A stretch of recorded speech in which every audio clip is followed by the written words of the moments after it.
දෙනාටම අද මම ඔයගොල්ලන්ට ගොඩක් වැදගත් වීඩියෝ එකක් අරගෙන ආවිල්ලා තියෙනවා. අද මේ වීඩියෝ එකෙන් මම කතා කරන්න යන්නේ රුමේනියාවේ තියෙන සෝෆා කම්පැනියක් ගැනයි. මේ සෝෆා කම්පැනියේ ශ්‍රී ලාංකිකයෝ වැඩ කරලා තියෙනවා. මේ කම්පැනියේ ශ්‍රී ලාංකිකයන්ට කරන වැඩ මොනවාද? ඒ වගේම තියෙන ජොබ් එක මොකක්ද කියලා තමයි අද මම ඔයගොල්ලන්ට විස්තර කරන්න යන්නේ. මේ වීඩියෝ එක ශ්‍රී ලංකාවේ ඉඳන් සෝෆා කම්පැනියකට එන්න හදන අයට වගේම වෙනත් රැකියාවකින් ඉඳන් සෝෆා කම්පැනියකට මාරු වෙන්න බලන අයට ගොඩක් වැදගත් වෙයි. හොඳයි මම අද මේ වීඩියෝ එකට අලුත් එක්කෙනෙක් එක්කන ඇවිල්ලා තියෙනවා. මේකේ නම් සෝෆා කම්පැනි එක වැඩ කරලා තියෙනවා. ඒ වගේම මේකේ අත්දැකීම් තියෙනවා. මම මේ වීඩියෝ එක ඕගොල්ලන්ට විස්තර කියනවට වැඩිය එයාගෙන් විස්තර අහන එක තමයි ගොඩක් වැදගත් වෙන්නේ.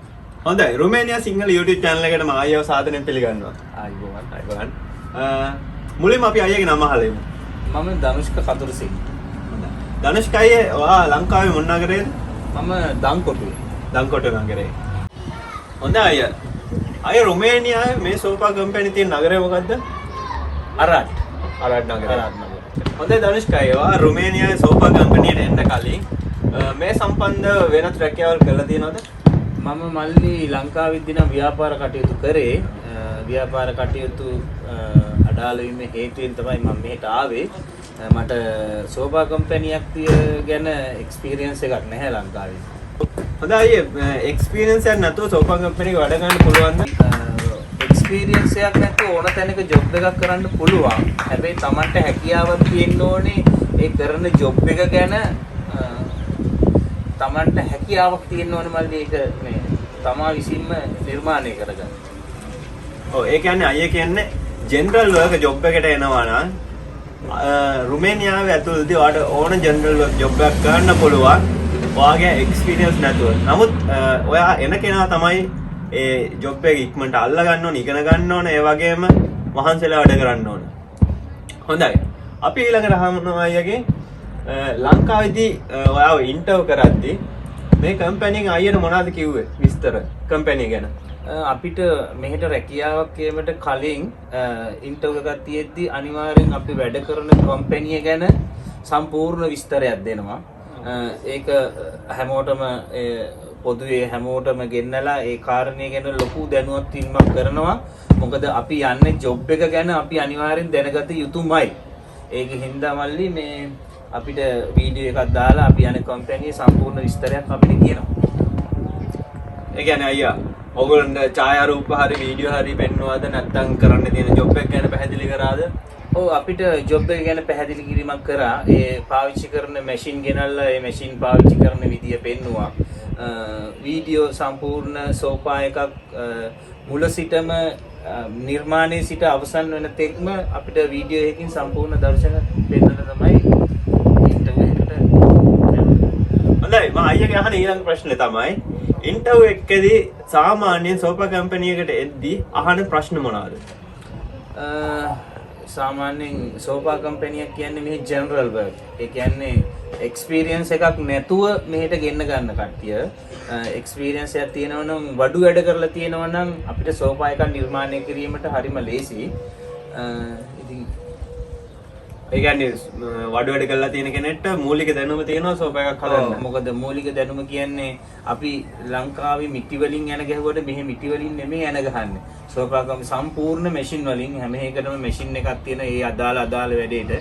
ඉතින් අර වඩු වැඩ කරලා තියෙන කෙනෙක්ගේ පළපුරුද්දක් තියෙනවා මැෂින් එකක් පාවිච්චි කරන්නේ කොහොමද කියලා. ඒක හින්දා මේ ලේසි මේ තම රැකියාවට එනකොට මොන හරිම දෙයක් දැනගෙන එනවා. හොඳයි අයියාගේ දැන් අහන්න යන්නේ ලොකුම ප්‍රශ්නේ. මේ වීඩියෝ එක බලන ඕගොල්ලන්ටත් තියෙන එකම ප්‍රශ්නේ. කොහොමද සෝෆා එකක් හැදෙන්නේ? අයියට පුළුවන් දෙක පියවරෙන් පියවර පැහැදිලි කරන්න. ගන්න ලී කෑල්ලේ ඉඳන් අන්තිමට සෝෆා එකක් වෙනකන් කොහොමද යන්නේ? ඒ සෝෆා එකක් හැදෙද්දී ඒ අවස්ථාවට කොහොමද පිරිස් වැඩ කරන්නේ? ලංකාවේ මිනිස්සු රුමේනියන් කට්ටිය වැඩ කරන්නේ කොහොමද කියලා කරන් තියෙන ජොබ් එක මොකක්ද කියලා අයියට පැහැදිලි කිරීමක් කරන්න පුළුවන්. ඔව් මල්ලි දැන් අපි සෝෆා එකක් හදනවා කිව්වට දැන් අපි හිතන්නේ මේ සෝෆා එකක් කියපුවාම මේක තනි කෑල්ලක් කියලා. එහෙම කියමුකෝ අපි තනි කෑල්ලක් කියලා නෑ. නමුත් සෝපා එකක් හදන්න ගොඩාක් කට්ටිය ඕනේ. මුල සිටම අපි ලී කෑල්ල නිර්මාණය කරලා එතනින් තව කට්ටියක් ඉන්නවා ඒ කෑලි දෙක තුනක් සෙට් කරනවා. සෝපා එකකට සාමාන්‍යයෙන් අනිවාර්යෙන් කම්ප්ලීට් කරන්න කෑලි 4-5ක්ම අවශ්‍යයි. ඒ කියන්නේ ප්‍රධාන පුටුවක්, පොඩි පුටුවක්, සෝපා එකට ටේබල් එක ඒ ඔක්කොමත් එක්ක ඇරේන්ජ් කරද්දී ලොකු ප්‍රමාණයක් මිනිස් ශ්‍රමය යනවා. ඕකේ අපි දැන් කොටස් තමයි එන්නේ. අපි එකටම ඕක ඇට සැකිල්ල ගහ ගන්නවා. ඒකට කියන්නේ ලී ෆ්‍රේම් එක ගහ ගන්නවා සෝපා එකේ. එතනින් නිර්මාණය වෙලා එනවා මේ අපේ ක්වොලිටි කෙනෙක් ඉන්නවා ඒක චෙක් කරන්න. ඒ සෝපා එක චෙක් කරන්න ඇට සැකිල්ල නැත්තම් චෙක් කරන්න. එතනින් එනවා තව තැනකට මම වැඩ කරේ එතන තමයි ඔකට ගහනවා ප්ලාස්ටික් බෝඩ් එකක්. ඒ බෝඩ් එකයි අපි ඉඳ ගන්න එකට ස්ක්‍රීන් තියෙනවා. සෝපා එකේ ප්‍රමාණයට තියෙන ස්ක්‍රීන් එකක් අදින්න. ওই ස්ක්‍රීන් එක ඒ බෝඩ් එකයි නිර්මාණය කරලා තව කෙනෙක් ඉන්නවා ඒක චෙක් කරන්න. එතනින් ආය යනවා මේ ඔක කුෂන් වලට අපි ඒ ලංකාවේ සහ රුමේනියාවේ අය ඔක්කොම එකට තමයි එතනත් වැඩ කරන්නේ. ඒ කුෂන් එක කම්ප්ලීට් කරන්න ඕන. ඒක ගම් ගාලා ඒකට ස්ටේපර් ගාලා කුෂන් එකත් ඉවරුනහම ආයේ තව තැනකට යනවා. එතනින් යනවා ආයේ උඩින් ඕක මේ රෙද්දක් එනවා. වෙල්වෙට් එකත් ඒකත් නිර්මාණය කරලා එතනින් ආයේ ඕක ආයනෝ චෙකින් වලට. ඒ චෙකින් වලින් පස්සේ තමයි පැකින් කරලා යුරෝප් තියෙන හැම රටකටම බෙදා හරින්නේ. අයියලා සෝෆා කම්පැනි වැඩ කරද්දී ඔයත් එක්ක තව ශ්‍රී ලංකේයෝ කී දෙනෙක් හිටියද? අපිත් එක්ක හිටියා මල්ලි 42 දෙනෙක් වැඩ කරා. 42 දෙනෙක්. කියන්නේ එකම ඇකොමඩේෂන් එකම නවාතැනක තමයි ඔයගොල්ලෝ ඔක්කොම හිටියේ. 42 දෙනෙක් එකම නවාතැනක හිටියා. අපේ ඔක්කොම කට්ටිය ගත්තොත් 160 ගාණක් ආවා. අපේ එකම කම්පැනි 5කට තියෙනවා. කම්පැනි එකම බොස් ගියරදී කම්පැනි 5කින් අපේ කම්පැනි 5 ඇතුළත තමයි මේ සෝෆා එක සම්පූර්ණ නිම වෙන්නේ. එක කම්පැනි එකකින් මෙයා කරලා එතෙන්ට ඉවර කරලා යවලා ආයේ තව කම්පැනි එක තව වැඩ කොටසක් එහෙම කරලා අපි 160 ගාණක් ඔක්කොම හිටියා. මම වැඩ කරන කම්පැනියේ 42 දෙනෙක් හිටියා. ඒකෙනුත් කම්පැනි දෙකකට කඩපුවාම අපි 20 තමයි කම්පැනි දෙකේ වැඩ කරන්නේ. හොඳයි අයියා වැඩ කරන සෝෆා කම්පැනි අයියට ලැබුණ වරප්‍රසාද මොනවාද? කම්පැනි අයියට ලැබුණා. වරප්‍රසාද අපිට ඉන්න රූම් එක දෙනවා. නවාතැන දෙනවා. කෑම බීම ටිකට අපිට ටිකට් එකක් මිල්ක් කාඩ් එකක් හම්බ වෙනවා. මෙහෙ මුදලින් අපි මෙහෙ ලෙයි වශයෙන් ගණන් ගන්නේ ලෙයි 15ක මුදලක්. ලංකා මුදලින් ගත්තොත් දැන් යන විදිහට මම හිතන රුපියල් 600ක මුදලක් 700ක මුදලක් දවසකට වැටෙනවා. අපිට කරන්ට් බිල් වතුර බිල් සියලුම දේවල් කම්පැනියෙන් දරන්නේ. ට්‍රාන්ස්පෝර්ට් එක ඊට අමතරව අපිට මෙඩිකල් ටික දෙනවා. බෙහෙත් හේත් ටික අපිට අවශ්‍ය වුණාම බෙහෙත් හේත් ටික ඔක්කොම කම්පැනියට දැන්නුවාම දෙනවා. අවුරුද්දට ලිව් ප්‍රමාණයක් තියෙනවා. ඒ ලිව් ටික හම්බ වෙනවා. EPF මෙහි 143ක ETF එකක් කපනවා මෙහි. අපිට ඒකත් මෙහෙන් දෙන වරප්‍රසාදයට ඇතුළු.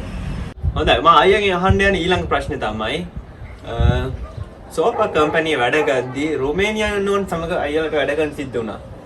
ඒ වැඩ කරද්දී ඇති වුණ සමහර ගැටලු ඇති වෙන්න ඇති. සමහර ප්‍රශ්න ඇති වෙන්න ඇති. මුලින්ම වැඩියෙන්ම ඇති වෙන ප්‍රශ්නේ මොනවාද? ඇත්තටම මෙහි එනවා නම් වැඩියෙන්ම අපිට දැනුණු ලොකුම ප්‍රශ්නේ තමයි භාෂා ගැටලුව. මොකද මෙහි රටේ අයට ඉංග්‍රීසි බෑ. ඒකින්ද මෙහි රුමේනියන් භාෂාවමයි. ඉතින් ලොකු ගැටලුවක් ඇත්තටම අපිට රුමේනියන් එක්ක වැඩ කරද්දී භාෂාව පිළිබඳ ලොකු ප්‍රශ්නයක් තියෙනවා මට. හොඳයි අවසාන වශයෙන් මට අයියෙන් අහන්න තියෙන ප්‍රශ්නය තමයි ශ්‍රී ලංකාවේ ඉඳන් රුමේනියාවට එන්න බලාගෙන ඉන්න තරුණයන්ට අයියට මොනවද කියන්නේ? මල්ලි රුමේනියාව හෝ යුරෝප් ඕනම රටකට එනවා නම් Tamanට වැඩ කිරීමේ හැකියාවක් අනිවාර්යයෙන්ම තියෙන්න ඕනේ. වැඩ කිරීමට නොහැකි නම් මේ රටවල් වලට එන්න එපා. හේතුව වැඩ කරොත් පමණයි අපිට මුදල් ගෙවන්නේ. නැත්තම් සැලරි එකක් හම්බෙන්නේ අපි වැඩ කරොත් පමණයි. හොඳයි මේ වීඩියෝ එකට අයියගේ කාලය වැය කරලා ඒ වගේම අදහස් දක්වලා අයියා ලබා දුන් සහයෝගයට ගොඩක්ම ස්තුති කරනවා. ඒකම රුමේන භාෂාවෙන් කියන්න මුන්චුමෙස් ප්‍රොමෝසය කුප්ලුචේරයි. හොඳයි. ඔයගොල්ලන්ටත් ගොඩක් ස්තුතියි මේ වීඩියෝ එක බලුවාට. ඒ වගේම තවත් රැකියාව පිළිබඳ වීඩියෝ එකකින් ඉස්සරහට අපි හම්බ වෙමු. මේ වීඩියෝ එක ඕගොල්ලන්ට ගොඩක් වැදගත් නම් අනිත් අයටත් බලන්න ෂෙයා කරන්න. බොහොම ස්තුතියි.